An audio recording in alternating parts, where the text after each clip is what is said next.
How to copy and paste text on Android. Okay, open your Google Chrome and search for essay to read.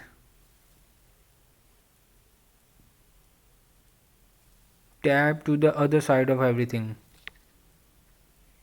Scroll down.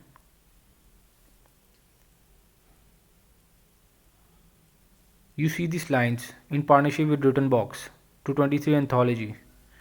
Double tap on partnership and mark down to the anthology.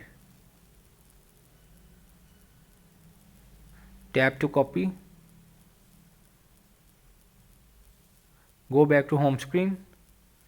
Tap message. Create new text. And on your keyboard already show your copy text. Simply tap on it and it will be pasted. This is how to copy paste works.